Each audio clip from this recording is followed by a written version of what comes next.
Hello મિત્ર, જય માતાજી. હું દિયાબેન પરમાર અમરેલીથી. મારી ચેનલનું નામ દિયાબેન ડીનું રસોડું.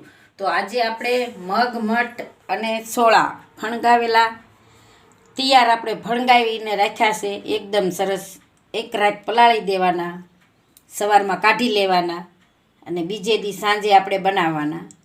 તો કોરા કપડામાં સરસ આપણે રાખી દેવાના, એટલે આ રીતના ઉગી જાય એકદમ સરસ. અને આ આપણે સોળા લીધા છે, સફેદ સોળી આવે એ છે, તો એ આપણે આને એ રીતે ફણગાવી લીધી છે. અને આ મઠ છે અને આ આપણે મગ છે એ એકદમ સરસ થઈ ગયા છે, ફણગી ગયા સરસ, અસલ ઉગી ગયા હાઈ ક્લાસ. તો વઘારવા માટે આપણે શાકય બનાવી હગી, પણ આપણે આ વઘારવાના છે. આપણે લસણ લીધું થોડીક આપણે હિંગ લીધીશ, થોડીક આપણે હળદર લીધીશ, 1 ચમચી આપણે ચટણી લીધીશ તીખા ખાવા માટે, અને ધાણા જીરું લીધું, સ્વાદ પ્રમાણે મીઠું લીધું, થોડોક આપણે ગરમ મસાલો લીધો, અને થોડાક આપણે ધાણા લીધા અને તેલ લીધું. તો હવે આપણે ગેસ ચાલુ કરશું.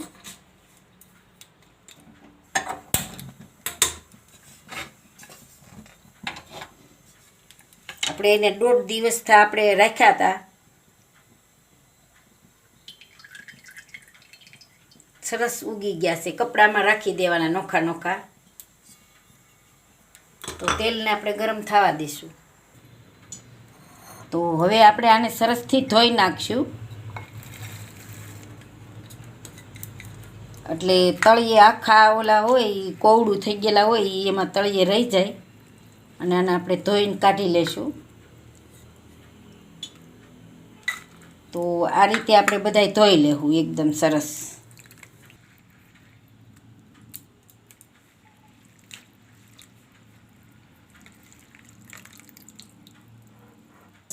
આપણે સરસ ધોવાઈ ગયા. તો હવે આપણું તેલ ગરમ થઈ ગયું છે, તો આપણે એમાં લસણ નાખી દેવું અને વઘાણી નાખી દેવું. તો આપણે લસણ એકદમ સરસ થઈ ગયું છે, કકડી ગયું, લાલ થઈ ગયું છે. તો હવે આપણે પેલા સોળા નાખી દેવું.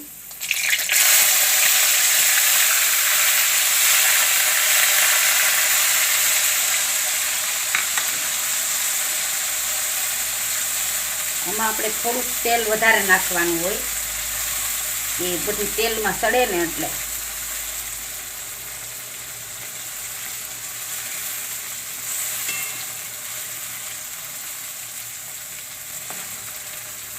ફણગાવેલા મગ મઠ તો બહુ સરસ લાગે. આપણે મગનું પાણી પીતા હોય, મજા ન હોય ત્યારે નાના છોકરાઓને બનાવી દે સરસ.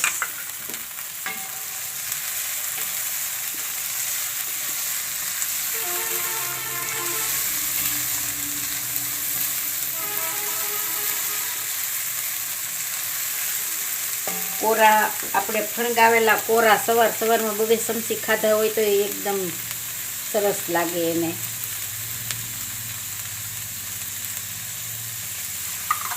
આપણે મઠ નાખ્યા.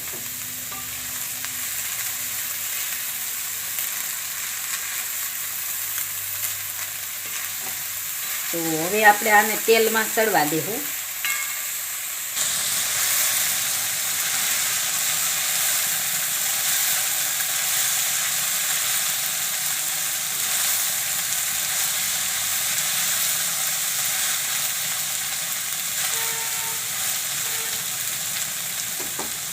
હવે આપણે એમાં મીઠું નાખી દેવું સ્વાદ પ્રમાણે. મીઠું ને હળદર નાખીને આપણે એને સડવા દેવાના છે. હજી જ્યાં લગી બધું પાણી બળી જાય ને ત્યાં લગી.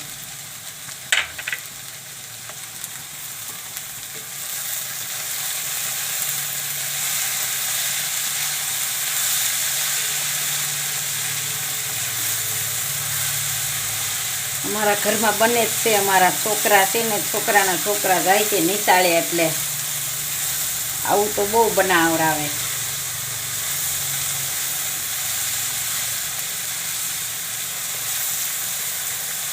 અને મારો મોટો દીકરો છે ને, એ ધોળવા જાય ને તો એ રોજ ચણ્યા પલાળીને અને સવારમાં રોજ ચણ્યા ખાય છે બે છોકરા,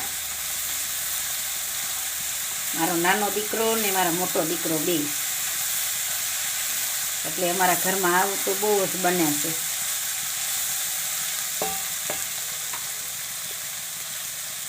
હવે આપણે આને સડવા દઈશું.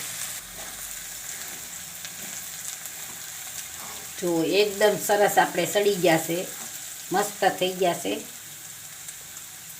એકદમ મસ્ત થઈ ગયા છે. તો આમાં આપણે સોળા નાખ્યા છે, કોઈને લાગે આમાં સોળા નાખ્યા છે.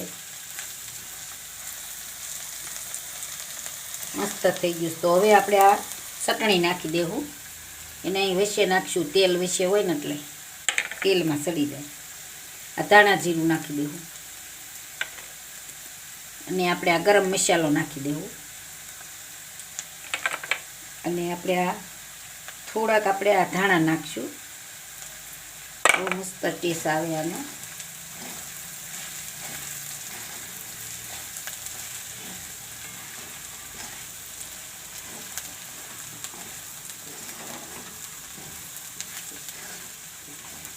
એકદમ સરસ થઈ ગયા છે આપણે.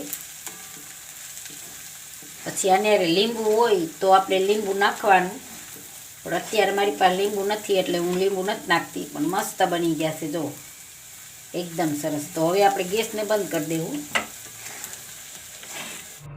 તો આપણે થઈ ગયું છે. હવે નીચે ઉતાર લેવું અને હવે આપણે સર્વ કરી લેવું. એકદમ મસ્ત બની ગયા છે ને.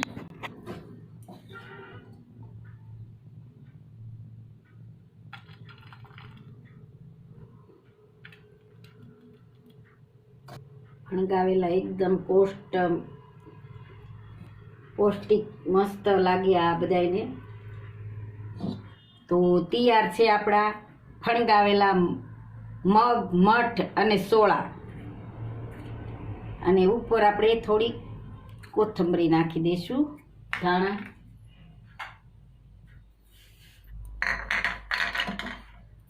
તો તૈયાર છે આપણા ફણગાવેલા મગ, મઠ અને સોળા. જો મારી રેસીપી પસંદ આવે તો લાઈક કરજો, શેર કરજો અને સબસ્ક્રાઈબ કરજો. બેલ આઇકન જરૂર દબાવજો. કોમેન્ટમાં બતાવજો કે તમને કેવા લાગ્યા ફણગાવેલા મગ, મઠ.